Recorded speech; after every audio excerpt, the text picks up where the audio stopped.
मित्रों नमस्कार। सुधीर पांडे पूर्वांचल के यूट्यूब चैनल पर आपका स्वागत है, अभिवादन है, अभिनंदन है। बात करेंगे INDIA गठबंधन का। क्यों बात कर रहे हैं, कारण क्या है? इसलिए कि मामला पत्रकारों से जुड़ा हुआ है।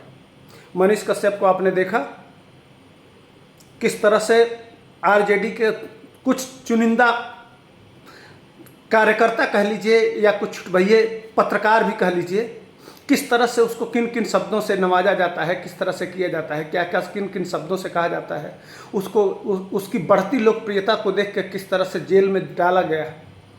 अब इससे अंदाज़ा लगा सकते हैं कि सच्चाई क्या है, क्यों उसको जेल में डाला गया, उसके साथ जो अत्याचार हुआ उसके पीछे कौन सी सोच थी, कौन सा कारण था, कौन सी बातें थी मनीष कश्यप के घर के साथ। अब आज उसका बृहत्तर रूप माने बड़ा रूप देखने को मिल रहा है। क्या है वो बड़ा रूप? कल आप जानते हैं मुंबई के बैठक के बाद कमेटी बनाई गई थी। कमेटी की पहली बैठक शरद पवार जी के घर दिल्ली में हुई। शरद पवार जी के घर जितने लोग आए थे उन्होंने बातें हुई कि सीटों के गठबंधन पे हम बात करेंगे, आगे फैसला लेंगे। 4-5 बैठकें हो गई, अब तक सीट पे फैसला नहीं हुआ, लेकिन एक फैसला जरूर हो गया। क्या? पत्रकारों का विरोध। यह फैसला लिया गया कि जितने देश के नामी पत्रकार हैं उनके टीवी चैनलों पे हम नहीं जाएंगे, ना ही अपने प्रवक्ता भेजेंगे और ना ही उनके साथ डिबेट में हम शामिल होंगे। ये सबसे अब तक जो पटना की बैठक, मुंबई की बैठक और बेंगलोर की बैठक से लब्बो-लुआब एक महानतम आइडिया आया इनके दिमाग में कि इस पे बहुत ज़्यादा काम करना चाहिए कि पत्रकारों, जो बड़े पत्रकार हैं, टीवी चैनल हैं, उनका बहिष्कार हमको करना है। अब अंदाज़ा लगाइए कि कितना शानदार उपलब्धि है, कितने महान काम ये लोग कर रहे हैं। लोकतंत्र का चौथा स्तंभ होता है पत्रकारिता। मैंने पिछले वीडियो में बताया था, सुधीर चौधरी के ऊपर मुकदमा लिख दिया गया, गंभीर धाराओं में लिख दिया गया। सुधीर चौधरी उसका जवाब देंगे, लेकिन अब देश के नामी पत्रकार जितने हैं उनका विरोध किया जाएगा। क्या कारण हो सकता है, आइए इस पर चर्चा करते हैं। मनीष कश्यप से ही जुड़ा हुआ मामला है, इसीलिए मैंने कहा कि आइए बात करते हैं इस पर। क्या कहा गया कि जो हिंदू मुसलमान जैसे हिंदू शब्दों से जो एंकरिंग करेगा, जो हमसे कठोर सवाल पूछेगा, उससे भागना है। अरे भागना है तो पहले अपने INDIA गठबंधन के जो घटक दल हैं उनको समझा लेते। इसलिए कि अब स्टेलिन के बेटे को किसी एंकर ने तो जाके नहीं कहा था कि आप बोलो कि सनातन धर्म को समाप्त कर देना चाहिए, या डेंगू, मलेरिया और कोरोना से संबोधित करने के लिए किसी पत्रकार ने नहीं कहा। अब आप वहां बैठेंगे तो आपके घटक दल का चीफ मिनिस्टर का बेटा अगर बोलेगा तो पत्रकार तो सवाल चूकते हुए करेंगे। अब इसके पास आपके उत्तर नहीं है, आपको इससे दिक्कत है, तो आप मीडिया को छोड़ के भागेंगे, पीठ दिखाएंगे। सच्चाई यही है। अब इसको स्वीकार न करके उसको कह दिया जाता है कि हिंदू मुसलमान किया जा रहा है, इसलिए हम इन पत्रकारों के पास नहीं जाएंगे। लेकिन उसी पार्टी, उसी INDIA गठबंधन का दूसरा, कांग्रेस के बाद दूसरा जो बड़ा घटक दल है, उसके सबसे बड़े राजा जो केंद्र में मंत्री रहे हैं, तमिलनाडु की सरकार में बड़े बड़े ओहदा और बड़े बड़े पदों को संभालते हैं, वह इसी सनातन धर्म को उन्होंने संबोधित कर दिया कि यह कुष्ठ रोग और एड्स जैसा है। यह किसी पत्रकार ने नहीं कहा था कि इन शब्दों से आप नवाजिए। इस पे आपकी आवाज़ नहीं निकलेगी, इसका जवाब आपके पास नहीं है कि आखिर इस देश में यह किस तरह से कहा जा रहा है। एक तरफ राहुल गांधी INDIA के लालू यादव के हिसाब से वही दूल्हा है, यह हम नहीं कह रहे हैं, वह खुद अपने शब्दों से कहे हैं। जब अब इन सवालों को उनसे पूछा जाएगा, वो नफरत के बाजार में मोहब्बत की दुकान चला रहे हैं। यह सब दुकान आपको माने मोहब्बत की दुकान है कि सनातन धर्म को मिटा दीजिए। ये कोरोना, एड्स, कुष्ठ रोग, डेंगू, मलेरिया, हिंदू जो है मच्छर है, उसको मसल देना चाहिए जिस तरह से मच्छर मारते हैं। उसके आगे निकल के वहीं तमिलनाडु के वर्तमान में बड़े शिक्षा मंत्री वह कह भी देता है कि INDIA गठबंधन का हिस्सा है। अब सवाल तो बनेगा, पत्रकार हैं तो उनकी जिम्मेदारी है, जितने विपक्षी दल के बड़े बड़े नेताओं ने जिन शब्दों को नवाजा है, जिन शब्दों को बोला है, जिन शब्दों को मीडिया में बोल चुके हैं, उस पर सवाल तो बनेगा।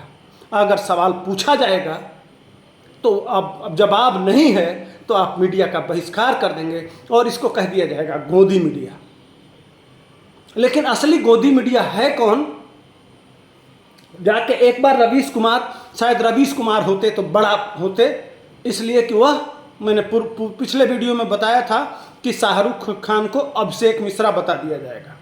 इसी तरह से अब देश में जब रामनवमी होगा, हनुमान जयंती होगा, कृष्ण जन्माष्टमी होगा, नवरात्रि होगा, इस पे अगर कोई डोल निकाला जाएगा, कोई जुलूस निकाला जाएगा अपने त्योहारों का, मूर्ति दहन ले जाया जाएगा, या भगवान शंकर के सावन में हम जल चढ़ा अभिषेक करने जाएंगे, ऊपर से पत्थरबाजी होगा और पत्थरबाजी पे जब सवाल किया जाएगा तो यह न पूछा जाए, इस पर चर्चा न किया जाए, यह देश की बात थोड़े है। जो वो लोग जा रहे हैं अपने धार्मिक त्यौहार मनाने, उनका कोई अधिकार थोड़े है। उस पर चर्चा नहीं होना चाहिए। INDIA गठबंधन का सिर्फ चर्चा माने होना चाहिए कि कितना प्रेम है इस देश में। वो पत्थर चलाने वाले नहीं, वो फूल बरसा रहे हैं। मीडिया को यह कहना चाहिए, जब कहते कि वो पत्थर नहीं था, वह फूल था, शायद सारे मीडिया वाले उसको पत्थर ना कह के फूल कहते। अब 70 साल से वही कहते आए हैं, तब ये लोग खुश होते INDIA वाले कि नहीं ये कैसे चलेगा। अगर इस तरह का कहेंगे आप, नहीं वो पत्थर को अगर फूल नहीं कहेंगे पत्थर कहेंगे, तब वह माना जाएगा कि हाँ मीडिया स्वतंत्र है और मीडिया का फ्रीडम ऑफ एक्सप्रेशन और चौथा स्तंभ सही है इनके हिसाब से। अगर दरभंगा में एक दलित के लाश के साथ समुदाय विशेष के लोग, मृत लाश जो शमशान घाट में पड़ा हुआ है उसको घसीटा जाएगा, उसके ऊपर माने पेशाब कर दिया जाएगा, उसको नहीं दिखाना है। वह प्रेम, उसको इस तरह से दिखाना है कि कुछ नहीं हुआ। यह तो इस देश के सेकुलरिज्म का परिचय है, प्रतीक है। यही असली गंगा जमुना का निशान है। यही होते रहना चाहिए। यह होगा तभी हम असली सेकुलर कहलाएंगे। और लोकतंत्र की असली मर्यादा इसी में है कि इसी तरह का होते रहना चाहिए भारत में। तो यह दिखाना अपराध है, यह हिंदू मुसलमान करना है, यह कहना है।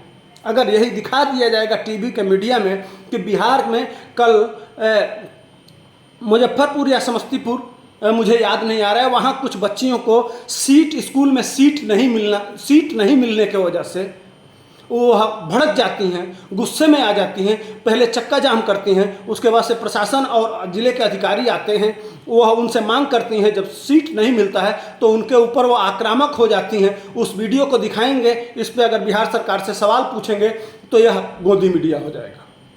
सत्य दिखाना एक अपराध हो गया है, सवाल पूछना अपराध हो गया है, समस्याओं पर बात करना अपराध हो गया है। इस देश में तीज त्योहार और व्रतों पे जो घटनाएं घट रही हैं उसको दिखाना अपराध हो गया है। सिर्फ इनके एजेंडे पर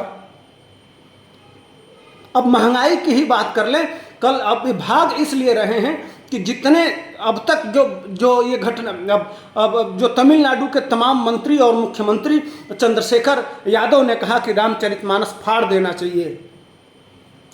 उत्तर प्रदेश के स्वामी प्रसाद मौर्य जो समाजवादी पार्टी के इतने बड़े नेता हैं, राष्ट्रीय महासचिव हैं, वह कहे हिंदू धर्म कोई धर्म है ही नहीं।